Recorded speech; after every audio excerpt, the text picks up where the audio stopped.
Hi friends, welcome to Ramnath கூரக்கடை kitchen. இன்றைக்கி வீடியோவில் empty சால்னா எப்படி செய்கிறதுன்னு பார்க்கலாங்க. இந்த சால்னா செய்கிறதுக்கு 10 நிமிஷம் தான் ஆகுங்க. டேஸ்ட் வைஸ் ரொம்ப சூப்பராக இருக்குங்க. சப்பாத்தி, பரோட்டா, இடியாப்பம், இட்லி, தோசைக்குமே ரொம்ப டேஸ்ட்டாக இருக்குங்க. இந்த சால்னா ஒரு தடவை நீங்கள் வச்சு கொடுத்தீங்கன்னா திரும்ப இதே மாதிரி செய்ய சொல்லி கேட்பாங்க. அந்தளவுக்கு டேஸ்ட்டு நல்லாயிருக்குங்க. வாங்க எப்படி செய்கிறதுன்னு நம்ம வீடியோக்குள்ளே போய் பார்க்கலாம். 6 அளவுக்கு சின்ன வெங்காயம் எடுத்திருக்கேங்க. ஒரு கைப்பிடி அளவுக்கு தேங்காய் எடுத்திருக்கேன். தேங்காய் வந்து நீங்கள் துருவினாலும் சேர்த்துக்கலாம். நான் இன்றைக்கி தேங்காய் சில்லாக தான் சேர்த்துருக்கேங்க. 1 டீஸ்பூன் அளவுக்கு கசகசா சேர்த்துக்கோங்க. 1/2 டீஸ்பூன் அளவுக்கு சீரகம் சேர்த்துக்கலாங்க. 1/2 டீஸ்பூன் அளவுக்கு மிளகு சேர்த்துக்கலாங்க. 1 ஸ்பூன் அளவுக்கு சோம்பு, 2 ஏலக்காய் சேர்த்துக்கலாங்க. 2 பட்டை, கேஷ்யூ நட்ஸ் வந்து ஒரு 7 அளவுக்கு எடுத்திருக்கேங்க. உங்கள்கிட்ட கேஷ்யூ நட்ஸ் இல்லைன்னா பொட்டுக்கடலை சேர்த்துக்கோங்க. இப்போ நல்லா மைய அரைச்சி எடுத்துகிட்டு வந்துடலாங்க. பாருங்கள், இந்த அளவுக்கு நல்லா அரைச்சி எடுத்துகிட்டு வந்தாச்சு. இனி நம்ம எம்டி சால்னா தாளித்து விட்டுறலாங்க. இப்போ சால்னா செய்கிறதுக்கு அடுப்பில் குக்கர் ஒன்று வச்சுருக்கேங்க. 5 டேபிள் ஸ்பூன் அளவுக்கு எண்ணெய் சேர்த்துக்கிட்டேன். எண்ணெய் நல்லா சூடானதுக்கப்புறம் 3 கிராம்பு, 2 பட்டை சேர்த்துக்கலாங்க. பட்டை கிராம்பு நல்லா பொரிஞ்சதுக்கப்புறம் 2 வெங்காயம் நீல வாக்கில் கட் பண்ணி சேர்த்துக்கிறேங்க. வெங்காயம் ஒரு 2-3 நிமிஷம் வந்து நல்லா வதக்கி விட்டுறலாங்க. இப்போ இந்தளவுக்கு வதங்கினதுக்கப்புறம் பச்சை மிளகா நான் 1 சேர்த்துக்கிறேங்க. நீங்கள் உங்கள் காரத்துக்கு தகுந்த அளவுக்கு இன்னொரு மிளகா கூட சேர்த்துக்கலாம். இப்போ வெங்காயம் நல்லா இந்த அளவுக்கு நல்லா வதங்கிடணுங்க. இந்த ஸ்டேஜில் இஞ்சி பூண்டு பேஸ்ட்டு 1.25 டேபிள் ஸ்பூன் அளவுக்கு நான் சேர்த்துக்கிறேங்க. இஞ்சி பூண்டு பேஸ்ட்டோட பச்சை வாசனை போயிடணுங்க. இப்போ ஒரு 2-3 நிமிஷம் நல்லா வதக்கிட்டேங்க. இஞ்சி பூண்டு பேஸ்ட்டோட பச்சை வாசனை போயிடுச்சு. இப்போ ஒரு கைப்பிடி அளவுக்கு புதினா, கொத்தமல்லி சேர்த்துக்கலாங்க.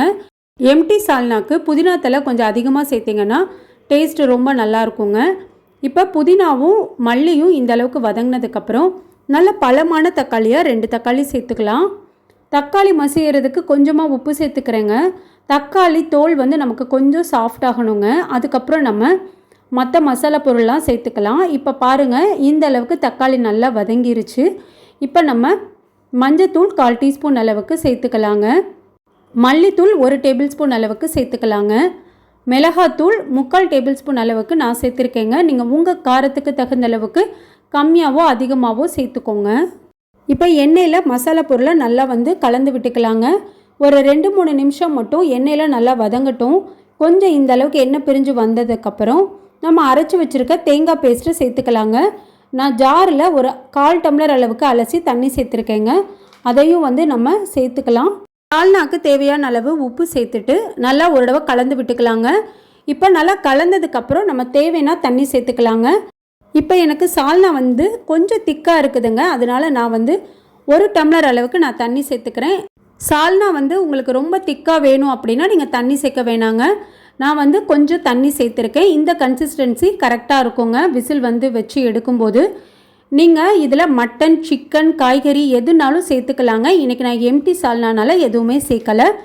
இப்போ ஒரு விசில் மட்டும் மீடியம் ஃப்ளேமில் நம்ம வச்சு எடுத்துக்கலாங்க. இப்போ ஒரு விசில் வச்சு எடுத்ததுக்கப்புறம் நம்ம பார்க்கலாம். இப்போ ஒரு விசில் வச்சு எடுத்துட்டேங்க. இப்போ பாருங்கள், நல்ல எண்ணெய் பிரிஞ்சு சூப்பராக வந்து சால்னா ரெடி ஆயிடுச்சு. நல்ல வாசனை கமகமன்னு இருக்குங்க.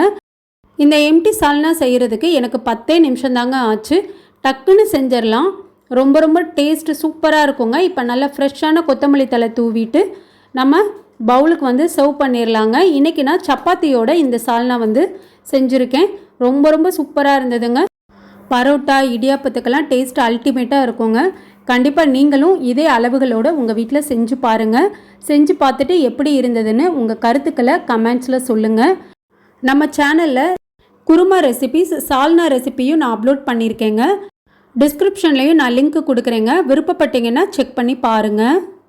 நீங்கள் இப்போ தான் நம்ம சேனலில் ஃபர்ஸ்ட் டைம் பார்க்குறீங்கன்னா ராம்நாத் கூரக்கடை கிச்சனை சப்ஸ்கிரைப் பண்ணிக்கோங்க. பக்கத்தில் இருக்க பெல் ஐக்கானையும் கிளிக் பண்ணிவிட்டு ஆல்ன்ற ஆப்ஷனை டிக் பண்ணிக்கோங்க. அப்போ தான் நான் போடுற புது ரெசிபீஸ் நோட்டிஃபிகேஷனில் உங்களுக்கு உடனுக்குடனே வரும். இந்த வீடியோ உங்களுக்கு பிடிச்சிருந்ததுன்னா லைக் பண்ணுங்கள். உங்கள் ஃப்ரெண்ட்ஸ் அண்ட் ரிலேட்டிவ் ஃபேமிலிக்கும் ஷேர் பண்ணுங்கள். இனி நான் வேறு ஒரு இன்ட்ரெஸ்டிங்கான ரெசிபியில் உங்களை பார்க்குறேன். தேங்க்ஸ் ஃபார் வாட்சிங் ஃப்ரெண்ட்ஸ்.